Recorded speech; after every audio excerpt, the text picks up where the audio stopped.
কালকে ফেয়ার এয়ারলাইন্সে মানে মালয়েশিয়া থেকে বিমানে ভাড়া করা হয়েছে। ওই বিমানে আমাদেরকে দেওয়া হয়েছিল ডাইরেক্ট ঢাকা টু কুয়ালালামপুর।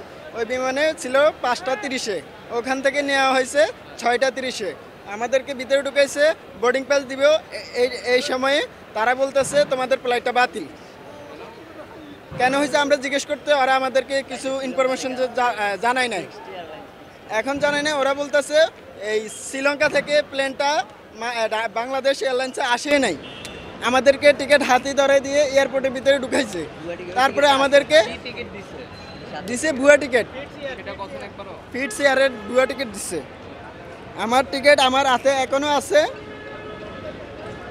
এই 5টা 30-এ ছিল, 5টা 30-এ 21টা 15-তে আমরা মালয়েশিয়াতে থাকবো। এই টিকিট জালিয়াতে আমাদেরকে 2টা টিকিট দেওয়া হয়েছে। দুপুরবেলায় একটা টিকিট দিছে, আমরা এয়ারপোর্ট থেকে রওনা দিছি, তার মাঝপথে থেকে আমাদেরকে আবার রিটার্ন নেওয়া হয়েছে। রিটার্ন নিয়ে বলছে তারা তোমাদের ওই টিকিটটা কনফার্ম না, তোমরা আরেকটা টিকিট নাও। তারপরে ওরা আমাদেরকে এই টিকিটটা দেওয়া হয়েছে। তারপর আমরা এখানে আসলাম, এখন চলে যেতেছি। আমাদেরকে দীর্ঘ কালকে বিকাল 5টা 30 থেকে এখন পর্যন্ত বাংলাদেশ এয়ারপোর্টে বসে রাখা হয়েছে। এতক্ষণ সময় আমরা বসেছিলাম।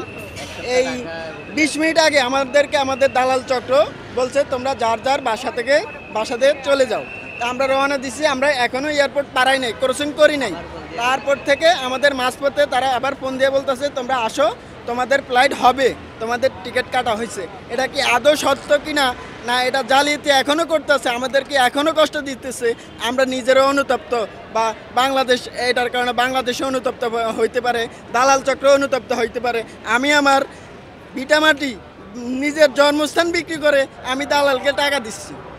এখন পর্যন্ত এই কনফার্ম মেসেজটা আমি এখনও পাইতেছি না। আজকে রাতের 12টা বাজে শেষ ফ্লাইট, তারপর থেকে বাংলাদেশ থেকে এয়ারপোর্টে মালয়েশিয়ায় আর যাবে না। এখন আমরা অনেক দুঃখ পরাক্রান্ত মন নিয়ে এখনও আসি এয়ারপোর্টে।